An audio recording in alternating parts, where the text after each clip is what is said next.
හෙට ෂිප්මන්ට් එකට බඩු මදි 10 වෙනකලා වැඩ කරපළා. මේක නම් පුදුම කර්මයක් බං. අපි කවුද? පුදුම පව්කාරකමක්. ජීවත් වෙන්න ඕන වැඩ කරන්නම වෙනවා බං. සද්ද කරන්න එපා ආන් අරු වෙනවා. බලපන් අපි වැඩ පටන් ගත්තේ කීයට උදේ 7ට. එක දිගට වැඩනේ බලහන් අපි කණ්ඩායත් වෙලාවක් නෑ වතුර උගුරක් බොන්න වෙලාවක් නෑ. මොකද්ද උඹ කිව්වේ? තොට බැලි නම් තෝ ඵලයන් යන්න. මතක තියාගන්නilla මිනිස්සු ඉන්න ඕන තරම් අපිට ගන්නට. රන් වෙන්න යන්න එපා වන් නාත්තපන් ඔන්න කතාව. යකෝ ජර්මනියේ මිනිස්සු ඇවිල්ලා ඉන්නවා තෝගේ පඩිය වගේ භාගයකින් වැඩ ගන්න පුළුවන්. සද්ද නැතුව හිටපන් මොනවත් කියන්නේ නැතුව ආයේ. ඔන්න ඔය ආකාරයට තමයි කම්කරු ව්‍යාපාරේ ආරම්භය සිදු වුණේ. ඔවුන් සතියකට දින 6ක් වැඩ කරා. බොහෝ විට දිනකට පැය 11ක් පමණ වැඩ කරනවා. ලැබුණු පඩිය බොහොම සොච්චමක්. OT කියලා දෙයක් තිබුණේ නැහැ. දිනක් ඔහුන්ට තිබෙන නිවාඩු දිනෙහි ඔවුන් එකතු වුණා. ඔවුන් සාකච්ඡා කරා මේ දැඩි පීඩනයෙන් මිදෙන්නේ කොහොමද කියලා. නමුත් ඔවුන් අතර සිටි පාවා දෙන්නෙකු නිසා එම ප්‍රයත්නය ව්‍යර්ථ වුණා. එය හේතු කරගෙන කීප දෙනෙකුගේම රැකියාව අහිමි වුණා. පසුව ඔවුන් විශ්වාසවන්තයන් කීප දෙනෙක් පමණක් එකතු වෙලා නැවත ඔවුන් සංවිධානය වුණා. පසුව රටේ වෙනත් ආයතන සමගද ඔවුන් සම්බන්ධීකරණය ඇති කරගත්තා. තාමත් සියල්ලම රහසිගතයි. ඔවුන් සාකච්ඡා කරා ඉල්ලීම් ගැන. ඔවුන්ගේ පළවෙනිම ඉල්ලීම තමයි දවසකට වැඩ කළ යුතු සේවා කාලය පැය 8ක් බව. එහිදී මෙහෙමත් සඳහන් කරලා තිබුණා. එනම් පැය 8ක් වැඩ කරනවා. තවත් පැය 8ක් විනෝද සුවයෙන් ගත කරනවා. ඒ වගේම දවසේ ඉතිරි පැය 8 නිදා ගැනීම සඳහාය ලෙසයි. මේ ඉන්නේ අරගලය සඳහා නායකත්වයේ දුන්නු නායකයන් 8 දෙනෙක්. ඔවුන් අතරින් මෙන්න මේ 3 දෙනා විශේෂයි. දිනය 1886 මැයි මාස 3 වෙනිදා. ස්ථානය ඇමරිකා එක්සත් ජනපදයේ බටහිර චිකාගෝහි මැකෝමික් කෘෂිකර්ම යන්ත්‍ර සමාගම.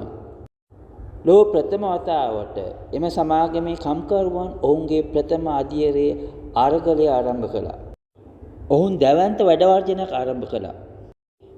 එහිදී වැඩවර්ජකයන් සහ පොලිසිය අතර දැවැන්ත ගැටුමක් ඇති වුණා.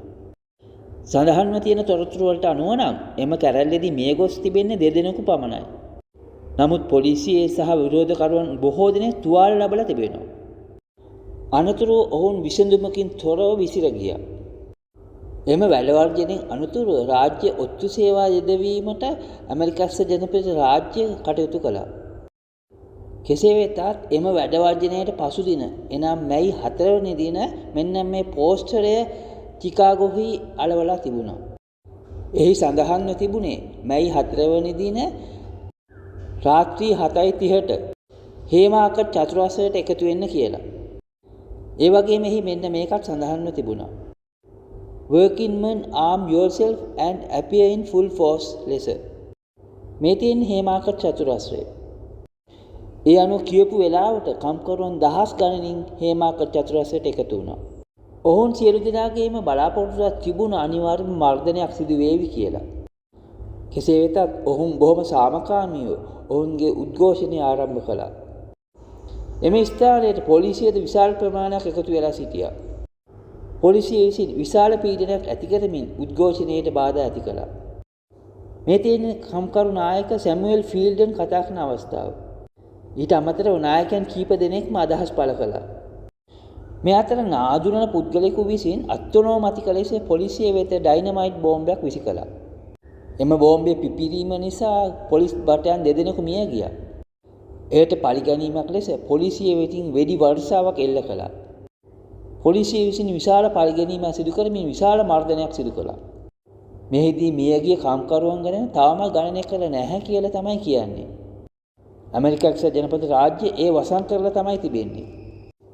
සඳහන් කරලා තියෙන්නේ පොලිසිය 7 දෙනෙක් මිය ගිය අතර සිවිල් වැසියන් 4 දෙනෙකු මිය ගියා කියලා පමණයි. සත්‍ය දේ තමයි මියගිය කම්කරුවන් ගණන දහස් ගණනක් කියන එක. ඒ වගේම විශාල ප්‍රමාණයක් තුවාල ලැබලාද තිබෙනවා. පසු කාලීනයේ මෙම සිද්ධිය හැඳින්වුවේ හේමාකට් සිද්ධිය, හේමාකට් සමූල ඝාතනය, හේමාකට් කැරැල්ල ආදී ලෙස.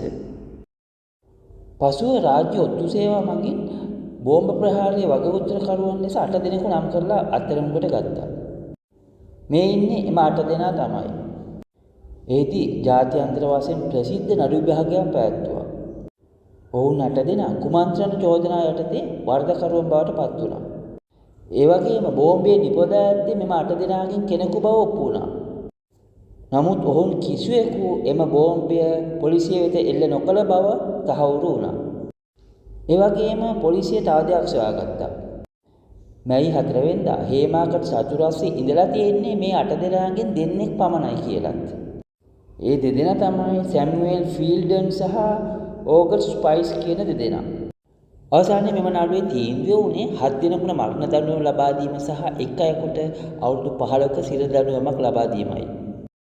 පසුව අධිකරණ තීන්දුව වෙනස් කරමින් ඉලිනොයිසි ආණ්ඩුකාර රිචඩ් ජේ ඕගල්ස්බී විසින් වැරදිකරුවන් දෙදෙනෙකුට ජීවිතාන්තය දක්වා සිර දඬුවම් ලබා දුන් අතර 1887 නොවැම්බර් මාස 11 වෙනි දින 4 දිනකු එල්ලා මරණ ලදී. ඒ වගේම එක් අයෙකු නඩු තීන්දුව අතරතුරදී සිය දිවි නසා ගැනීමක් සිදු වුණා. ඒ වගේම එක් විත්තිකරුවෙකුට 1893 දී සමාව දීලා නිදහස් කළා. ඒ අලුතින් පත්තු ආණ්ඩුකාර ජෝන් පීටර් ඇල්ටිගෙල්ට් විසින්. ඒ වගේම එම ආණ්ඩුකාරතුමා පැවති නඩු විභාගයේද විවේචනයට ලක් කළා. මෙම සිද්ධියෙන් පසුව ජාත්‍යන්තරයේ විසින් ඇමරිකා එක්සත් ජනපදයේ විශාල ලෙස විවේචනයට ලක් කළා. ඔවුන් ඇමරිකා එක්සත් ජනපදයේ දෝෂාරෝපණයට ලක් කළා. අනතුරුව ජාත්‍යන්තරයේ විසින් මියගිය කම්කරුවන් සැමරීම සඳහා ඔවුන්ව අගය කිරීම සඳහා දිනයක්ද තීරණය කළා. ඒ අනුව සෑම වසරකම මැයි 1 වෙනිදා ලෝක කම්කරු දිනය කියලා ඔවුන් නම් කළා. ඒ වගේම ලෝකේ බොහෝ රටවල් මැයි 1 වෙනිදා නිවාඩු දිනයක් බවට පත් කළා. මෙන්න මේ සිද්ධියම අධ්‍යයනය කරලා පොඩ්ඩක් බලන්නකෝ. කොළපාට රටවල් මැයි දිනය නිවාඩු දිනයක් කරලා නැහැ. ඔවුන් ඒ වෙනුවට වෙනක් දිනයක් තමයි කම්කරු දිනය කියලා සමරන්නේ. බලන්න කළු පාට රටවල් ඒගොල්ලන් මැයි දිනයක් කියලා දෙයක් සමරන්නේ නැහැ. කහ පාට රටවල් මැයි 1 වෙනිදා ප්‍රසිද්ධ නිවාඩු දිනයක් වගේම මැයි මාසයේ ප්‍රථම සඳුදා දිනය කම්කරු දිනය ලෙස සැලකනවා. රතු පාට රටවල් මැයි 1 වෙනිදා ජාත්‍යන්තර කම්කරු දිනය ලෙස සමරනවා. කොළ පාට රටවල් ගැන පොඩ්ඩක් කතා කරන්න ඕනි. එයාලගේ කම්කරු දිනේ එයාලට ආවේනික වුණා.